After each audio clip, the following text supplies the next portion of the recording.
They called me the old fool with the typewriter. That's what I was to them. A man sitting at his kitchen table every morning with coffee gone cold, hammering words into paper that nobody cared about. I wasn't a writer in their eyes. I wasn't a poet. I was just some washed-up factory man with too much time on his hands, trying to live in a world that had moved on without him. But they didn't see what I saw when I pressed those keys. They didn't hear the rhythm of the lines I wrote, the quiet pulse that gave me reason to keep going. To the neighbors, it was noise, the clatter of old keys. To me, it was breath. I remember one afternoon especially well. I was sitting by the window with my typewriter, a shaft of sunlight spilling across the table, and I heard them. Two neighbors, Ruth and Hank, standing by the fence. They thought I couldn't hear them. "There he goes again," Ruth said, her voice sharp as a snapped twig. "That fool's been banging on that machine for 50 years. Not a penny earned, not a book on a shelf. What kind of man wastes his life like that?" And Hank, who always had to add his poison, replied, "A fool's a fool, Ruth. Some men paint, some men fish. He writes nonsense. Harmless, I guess. Sad, but harmless." Sad. That word lingered. Like my whole life was a tragedy to be pitied, a joke whispered over hedges. I kept typing, pretending not to hear. But inside, their words cut deep. After all, they weren't wrong. 50 years of poems. 50 years of words stacked in boxes that no one read, no one praised, no one bought. Not once had a publisher said yes. Not once had anyone called me anything but strange for devoting my life to a typewriter when I had nothing to show for it. I told myself it didn't matter. I told myself I wrote for me, for the memory of my wife Margaret, for the quiet in my own heart. But late at night, when the house went still, I'd look at those boxes of poems stacked against the wall and wonder if I'd wasted it all. That was me, Elliot Ward, 74 years old, a widower, a grandfather, and to the world outside my walls just a fool. But what the neighbors didn't know, what nobody knew, was that my words were never truly silent. They had weight, they had meaning, even if I was the only one who carried them. My granddaughter, Claire, was the only person who ever asked to read them. She was 22, full of energy and fire, the kind of girl who believed she could change the world with a laptop and a good idea.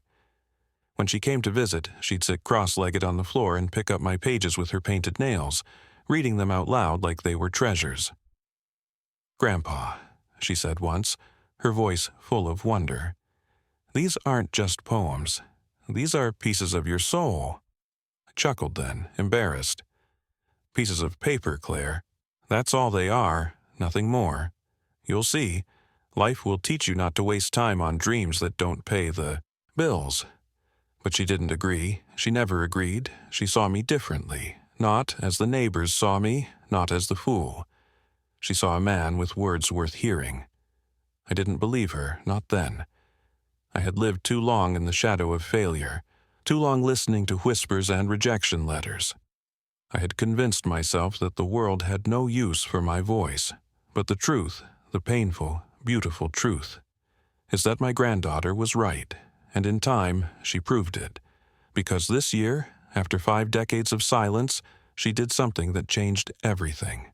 She took my poems, those old yellowed pages, every one of them, and put them online. I didn't know it at the time. I didn't understand what she was doing, but within weeks the whole world seemed to know my name. Not the old fool, not the waste of a man. They began to call me something else. They called me the quiet master. And for the first time in my life, the silence broke. When I think about my life, it isn't glamorous. There were no bright lights, no stages, no headlines. Just a man, a typewriter, and a house that had grown quieter with each passing year. I live in a modest home on the outskirts of Dayton, Ohio. It's not much. 2 bedrooms, a cracked driveway, and a little patch of yard where weeds and wildflowers wrestle each other for space. The walls are filled with echoes of Margaret, my wife, who passed away 10 years ago.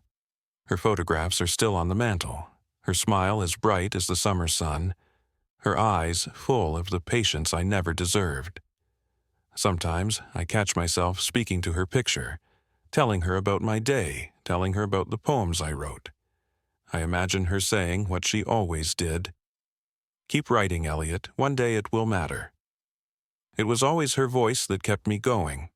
My days now are simple, almost painfully so. I wake before the sun, fix a pot of coffee, and sit at the kitchen table with my typewriter. The ribbon is worn, the keys are stiff, but it's the sound of home to me. Clack, clack, clack. Each strike feels like a heartbeat, proof that I'm still alive, still creating. Neighbors pass by my window on their way to work, or to mow their lawns, or to live their ordinary lives. I see the way they glance in, the shake of their heads. To them, I'm strange. To them, I'm wasting away, but they don't understand. Because when I sit at that table, I'm not a 74-year-old widower with nothing to show for himself. I'm a traveler. I'm a dreamer. I'm a man chasing sunsets and describing them in words that feel like they belong to someone greater than me. I'm a poet, even if nobody else believes it. Stacks of paper surround me, piled in shoeboxes, stacked in corners, tied with rubber bands. Thousands of poems. Love letters to Margaret. Reflections on factory nights when machines roared louder than my thoughts. Verses about the way autumn feels when the air smells of burning leaves. They're not polished. They're not edited, but they're mine. And for years, I convinced myself they were enough. That writing them was the point, not sharing them. But in truth, there's a hollow kind of ache in knowing your words may die with you. The only person who ever truly saw me was Claire, my granddaughter. Claire was my daughter Anna's child. Anna moved out of state years ago with her husband, but Claire stayed close enough to visit often. She was nothing like me. She had energy, wit, and confidence that made people turn toward her when she spoke. She was the kind of young woman who walked into a room and filled it with light. From the time she was a little girl, Claire was fascinated by my typewriter. She used to climb into my lap, pressing the heavy keys with her tiny fingers, giggling as letters stamped the page. "Grandpa, it's like magic," she'd say. I'd laugh, ruffle her hair, and tell her that words were magic, if you use them right. As she grew older, her fascination turned into something deeper. When she visited in college, she'd sit cross-legged on my living room floor, pulling out old boxes of poems and reading them for hours. She treated them with a respect I never gave myself. One evening, I caught her crying softly as she read a poem I'd written for Margaret years ago. I walked in, startled. "Claire, why are you crying?" She looked up at me with tears shining in her eyes. Because these words feel like they're alive, like Grandma's right here in the room. "Grandpa, why didn't you ever share these? Why didn't you try harder?" I wanted to tell her the truth, that I did try once, that rejection after rejection had drained the hope from me, that eventually I decided it was easier to keep my words locked in boxes than risk having them torn apart by strangers. But all I said was, the world doesn't care about old factory workers who write poems. Nobody would read them, Claire. Not then, not now. She shook her head fiercely, her dark hair falling into her face. That's not true. People need words like these. They need honesty, they need love, they need something real. And you gave them that, Grandpa. I smiled at her then, but it was a tired smile. One that said, I'm glad you believe, but I can't. What she didn't know was that deep down, I wished she was right. I wished more than anything that my words could matter, but I was too worn down, too used to silence. Still, her faith in me was a kind of warmth I hadn't felt in years. It was the one thing that made me doubt my own hopelessness. Because if Claire, bright, young, full of promise, believed in me, maybe, just maybe, there was something left to believe in. And though I didn't know it then, Claire's faith was about to collide with my fate in a way I could never have predicted. It was a Saturday in late spring when the conflict sharpened into something I could no longer ignore. I was sitting at my kitchen table, as always, a sheet of paper half filled with lines about rain on the window. The keys clacked, the ribbon smudged, and outside I heard voices again. Neighbors. They always thought their whispers didn't reach me, but sound travels through thin walls and open windows. That day, it was Ruth and her friend Marlene, gossiping by the fence. "Can you believe he's still at it?" Marlene said, laughing. "He's got to be nearly 80 by now, 50 years with that typewriter, and not one published book to show for it." Ruth answered, "He's a fool, that's all. My Harold built 2 houses with his hands. That man's just building piles of useless paper. If he had any sense, he'd toss it all in the trash and stop pretending he's something he's not." Their laughter stung more than I wanted to admit. My fingers froze on the keys. The words on the page blurred, and for a moment I felt every year of failure pressing down on me like weight on my chest. I stared at the poem I had been writing. It wasn't bad, it was simple, about how raindrops race down glass like memories falling faster than we can hold on to them. But as I looked at it, Ruth's words dug in deeper. Useless paper. Maybe she was right. Maybe it was all useless. That night, I sat with Claire at the kitchen table. She had come over for dinner, and after we ate, she pulled one of my boxes of poems into her lap. "Grandpa," she said, flipping through the pages, "do you realize you've written enough words to fill a library?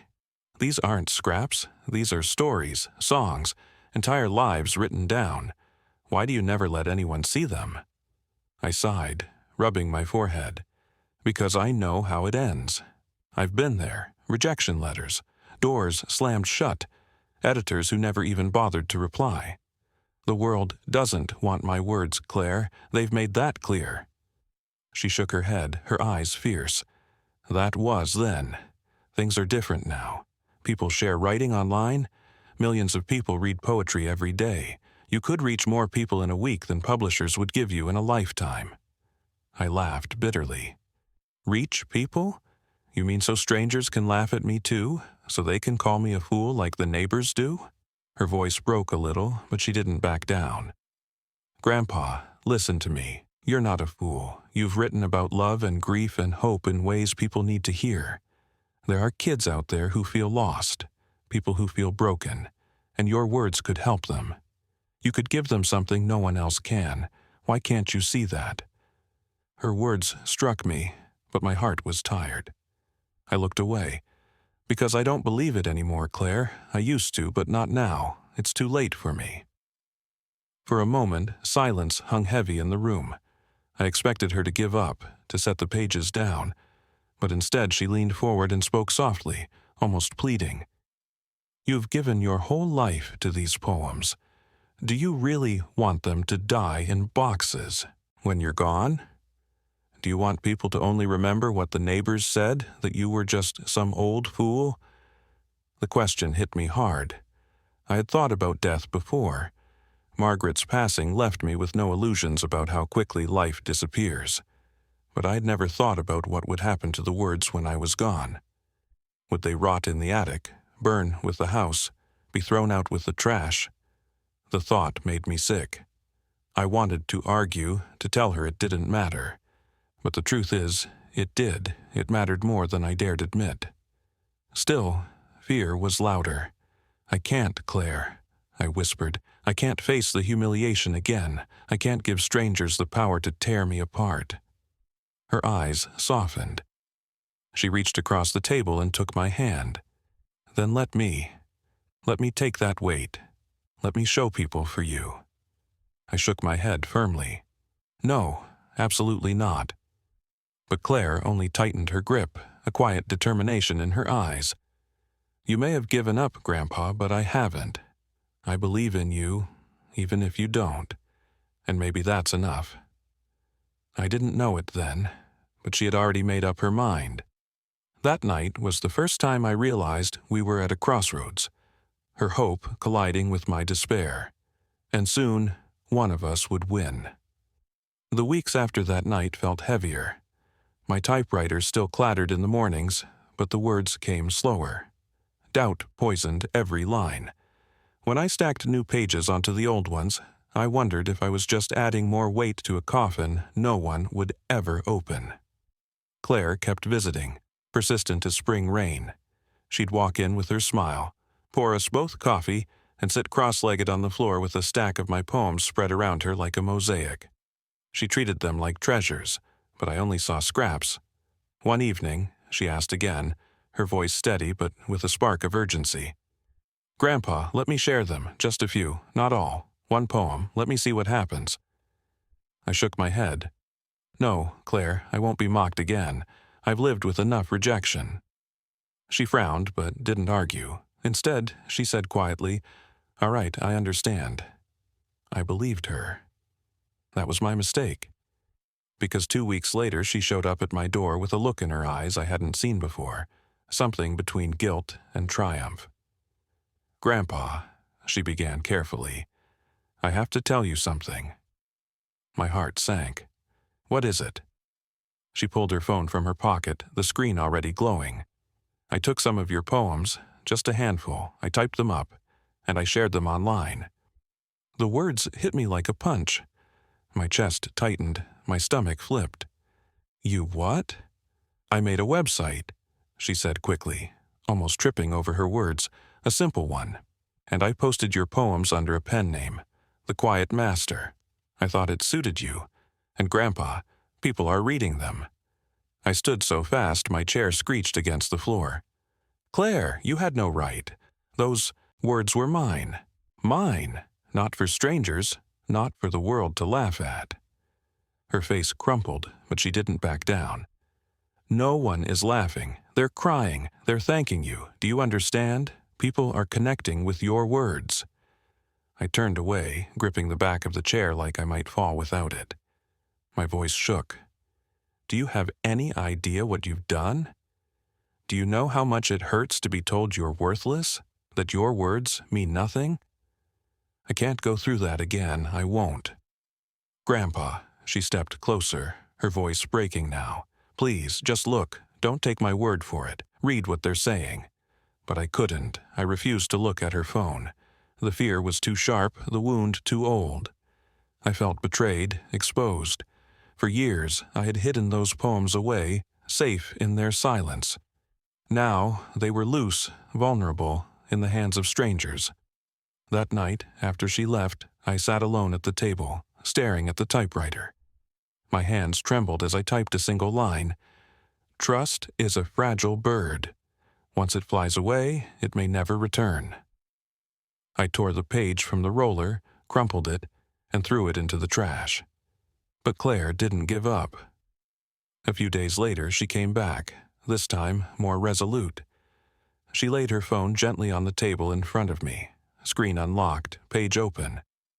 I refused to look, sipping my coffee as though it might shield me. She leaned forward, her voice soft but firm. "You told me once that Margaret always said your words would matter one day. Don't you think this is that day? Don't you think maybe she was right?" Her mention of Margaret was a knife and a balm all at once. I stared at the photographs on the mantel, my wife's smile frozen in time. She had believed in me, even when I didn't. "Grandpa," Claire whispered, "I know you're scared. But fear doesn't mean your words don't deserve to live. You've carried them long enough. Let the world carry them now." I finally met her eyes. There was no mockery there, no pity, only love, only belief.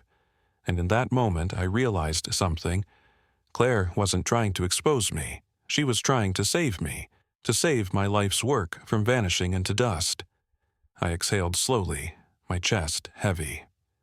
"All right," I said finally. "Show me." She smiled through tears, relief flooding her face. "Okay, but promise me one thing. Keep an open mind." I nodded, though doubt still clawed inside me. I didn't know what I was about to see. Praise, rejection, laughter. But one thing was certain. This was the moment I stepped out of silence, the moment everything began to change. When I finally agreed to look at Claire's phone, I expected the worst. My stomach twisted as she slid it across the table. The screen glowed, bright and foreign, full of things I didn't understand. She had built a whole website with my words neatly typed in digital ink. The Quiet Master. That's what she called me. I wanted to laugh at the absurdity of it. Me? A master of anything? For 50 years I had been called a fool. My neighbors, my co-workers, even the silence of publishers had whispered it. You are nothing. But then Claire tapped a button and the page shifted. Dozens of comments appeared, paragraphs written by strangers from all over the world. My heart began to pound as she scrolled through them. One said, I read this poem at 3 a.m, and I wept. It reminded me of my father, who passed last year. Thank you for giving me words I couldn't find myself. Another read, I've struggled with depression for months. Tonight I stumbled on The Quiet Master, and it saved me. Your poem about the storm and the candle, those lines kept me from giving up. Whoever you are, you've given me hope. I felt my throat tighten. My hands shook so badly I had to grip the edge of the table. Claire's eyes glistened as she whispered, Do you see? Do you see what I've been telling you? But she didn't stop scrolling. More comments flashed before me. This is the most beautiful poetry I've read in years. Who is this man? Why hasn't the world heard of him? I read your poem to my daughter tonight before bed. She asked me to read it again. She said it made her feel safe. Every line was like a wave, crashing against the walls I had built inside myself. For decades, I had been convinced my words were meaningless, that they lived and died only in my hands. Yet here they were, alive in the hearts of strangers across the world. My chest ached, but not with pain. It was something else, something like release. I whispered, almost to myself, They're not laughing. Claire reached across the table, her hand covering mine. No, Grandpa, they're listening. They've been waiting. For a long time, I couldn't speak. I just stared at the screen, reading message after message. People from countries I had never visited. People young and old, broken and healing. All finding pieces of themselves in my words. One comment stopped me cold. Dear Quiet Master, I was going to end my life tonight. Then I read your poem about the light in the attic window. It felt like you were speaking directly to me, telling me not to give up. I don't know who you are, but you saved me. I covered my mouth with my hand, fighting back tears. For 74 years I had thought my life's work was worthless, that my words were destined to rot in boxes. And yet, somewhere out there, a stranger's life had been saved by something I wrote in the quiet of my kitchen. Claire's voice trembled with emotion. You've always told me words are magic, Grandpa. Now do you believe it? I nodded, unable to hold back the tears anymore. They streamed down my face as I whispered, all my life. I thought no one wanted them. I thought no one cared. She squeezed my hand tighter. They care, more than you ever dreamed. In that moment, I felt something break, free inside me. The weight of 50 years of rejection, of being called a fool, of hiding my soul in shoeboxes, it all cracked apart. And underneath it was something I thought I'd lost long ago, pride. But this pride wasn't about me. It was about the truth that words matter, even if the world ignores them for years. It was about Margaret, who always told me my poems would matter one day. It was about Claire, who had refused to let my voice die in silence. I wasn't the fool with the typewriter anymore. I was the Quiet Master, and the world was finally listening. That night, after Claire left, I sat again at my kitchen table. But the typewriter didn't feel heavy anymore. My fingers danced over the keys with a joy I hadn't felt in decades. Every word I wrote felt alive, as if the world beyond my window was waiting to hear it. For the first time, I wasn't writing into silence. I was writing into eternity. The morning after I first read those comments, I sat at the kitchen table with a cup of coffee, staring at the boxes of poems stacked against the wall. For years, they had looked like tombstones, monuments to a wasted life. Now, they looked like seeds that had finally been planted, sprouting roots in the hearts of people I had never met. When I typed that morning, something was different. The clack of the keys no longer sounded like noise echoing in an empty house. It sounded like an orchestra, each keystroke a note in a song that stretched far beyond my walls. I imagined readers on the other side of the world, leaning over glowing screens, waiting for my words. I wasn't alone anymore. The neighbors noticed too. Ruth, the very woman who once called me the fool with the typewriter, stopped me one afternoon while I was tending the yard.